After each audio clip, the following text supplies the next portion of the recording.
We'll call the meeting to order of the regular Planning Commission. Roll call.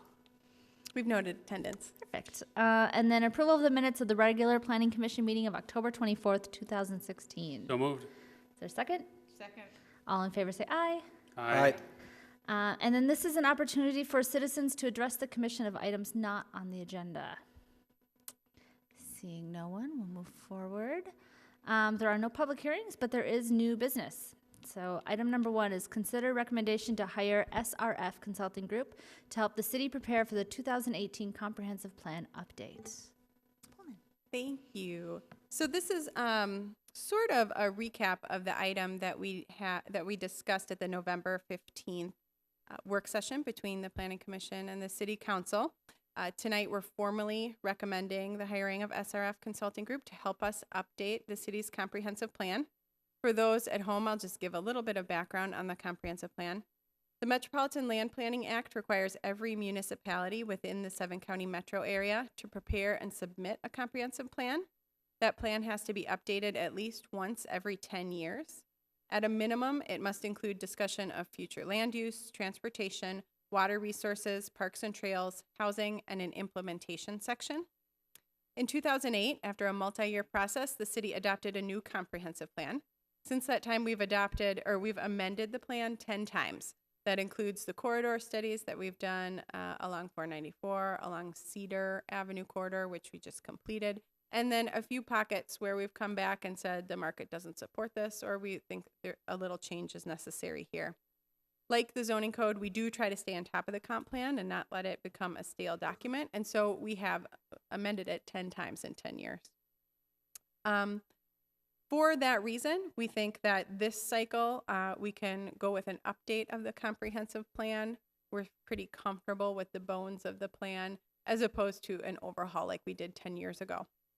That said, updating the comp plan is a large undertaking that will require time and resources beyond what staff can provide. To aid in this task, staff published a request for proposals and received 5 responses. Based on a number of factors, including experience, public engagement strategies, and cost, staff is recommending that the city hire SRF. Staff is confident that the team assembled by SRF has the technical knowledge and the interpersonal skills to help guide us through this process. Again, tonight, we've got Craig Vaughn from SRF here with us tonight if you have any questions for him. Otherwise, like we talked about on November 15th, they demonstrated a few of those new interactive media type things that we can use through this process. We talked extensively about the public engagement process, how we're going to hopefully involve a lot more of our minority communities in this update, things like that. Otherwise, I'm happy to answer any questions you might have as well. Anyone have any questions? I guess my only question is just what sort of check-ins are there throughout the process? Are there? Sure. So there are a series of memos that will come out. There's a detailed timeline that includes each of the steps and how we're going to engage the public. And then there's a series of technical memos that are going to come back to staff and policymakers, which are kind of reflecting what's happened in those public engagement points, making sure this is what we heard, this is how we're going to incorporate it, checking in with you and the council to make sure that, yes, that's what you heard, yes, we're comfortable moving forward with this.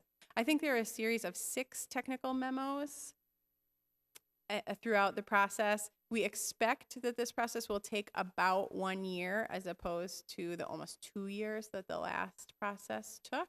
So approximately every other month, you'll be getting one of those technical memos. Great, thank you. Go ahead. So I'm curious about the community engagement as it pertains to particular areas. I know like when we've done our separate small area plans like Cedar Avenue, we've had community engagement focused on that area. And I particularly know one of the areas mentioned in here, 66th Street and Nicollet, has gotten a lot of interest. But I'm curious, as it pertains to plans about that area, are all the open houses or other engagement tools going to be just in general about the city, or will there be focused public engagement on a particular area like 66th and Nicollet? Right. There will be public engagement that's more broad to talk about the goals, overall housing requirements, things like that. But the open houses and the stuff for the small area plan around 66th and Nicollet will be focused in that area. They'll take place in that area. There's a large focus on going to places where people are this time, as opposed to just the traditional open houses when we expect people to come to us. So going to events that happen in that neighborhood, events that might happen at Holy Angels, events that are happening at the shopping center, just being at the shopping center, being at bus stops in that area, we anticipate holding them there. The other thing I'm curious about, is there any way of evaluating how effective you are at reaching underrepresented groups? Are there like demographic surveys that are done in conjunction with feedback, or any way of documenting how successful or not we were at reaching a broad cross-section of the city? Greg, do you have any thoughts on that? Yeah, please. You could say your name and everything as well. Thank you. Good evening, Craig Vaughn with SRF Consulting Group. Thank you for having me again this evening. I had an opportunity to present along with one of my colleagues, our project manager on the project, Lance Bernard, who unfortunately is unable to be with us today. He's in, I think, Austria at this point, getting ready to fly back from a little trip overseas. To the question that the Planning Commissioner asked relative to how could we maybe monitor or evaluate whether or not we're getting the type of minority engagement or underrepresented community participation. There's a number of mechanisms or ways in which we're hoping to reach out to that community. Actually, we're meeting here over the course of the next couple of weeks, assuming everything is able to move forward with respect to our selection, to work with the city and staff to kind of outline what we think at this time is the best course of action for engaging those cross sections of the community. But one way in which we've done that in the past as well is utilizing alternative language surveys, and then monitoring or gathering feedback using SurveyMonkey. It's a particular tool that we use for taking survey information. Surveys are a component that we're proposing as part of this project as well. And those surveys that are returned in that alternative format or language format, we're able to document or maintain a metric as to how many of those surveys are received. We are also, again, it's a demographic piece of information that we can collect. You do not have to actually provide that certain cross-section of the demographic piece of information, whether that be your age, your race, ethnicity, etc. But by way of asking that question, we're able to identify, and then just general observations. We can kind of maintain that metric as well. Are there any other questions? All right, is there a motion? So move. Is there a second? Second. Any discussion? I would just say I was impressed with the presentation and kind of all the different community outreach plans that you put in place and feedback that we gave. Seemed like you're also very receptive to, so thank you. Much appreciated. All right. If there's no further discussion, all those in favor say aye. Aye. Hearing none opposed. Motion carries. Moving right along, there is no old business. Liaison reports. Community Service Advisory Commission. Okay, not too much going on there. Basically, the big thing they were talking about was the final plan for the entrance signs to all the parks.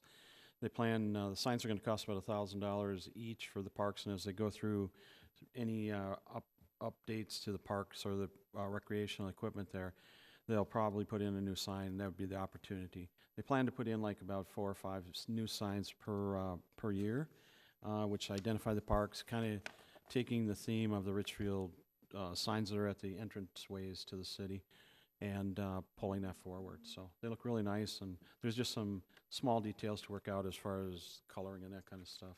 But other than that, it was pretty much just updates. City Council.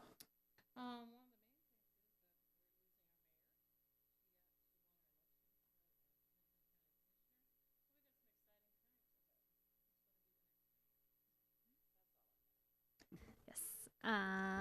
HRA, I have no report. Richfield School Board. A review of an audit was conducted and found that the district's financial position There's a little bit of a deficit currently, however, the general fund picture has improved a bit, mostly due to more conservative budgeting and a few reductions that were made over the past calendar year. Transportation Commission. So there are two major topics at the last meeting. The first was about the residential stop sign policy. They did a stop sign installation like 8 to 10 years ago, installing them on the north-south streets. There's one section of the city that continues to have a basket weave, and Sue Sandall, one of the transportation commissioners, wanted that revisited to determine if that should change. So they presented some information about that. The other thing is the sidewalk and bike plan.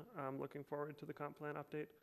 So looking at the existing sidewalk plan, if they want to potentially plan for additional sidewalks, particularly on the east-west streets, or if we wanted to sort of stick with the limited network that we've discussed already. And then the bike plan, currently it's got a lot of different alternatives of possible routes, because at the time they wrote it, they weren't sure exactly what the construction opportunities would be. So now they're trying to refine that, so there's a very specific plan of these are the streets that we're going to have bike facilities on, and not have the sort of ambiguity that exists today. Chamber of Commerce. No report? Excellent. City Planners Report. I don't have any report. Well, excellent. Our next meeting date then is December 12th, 2016.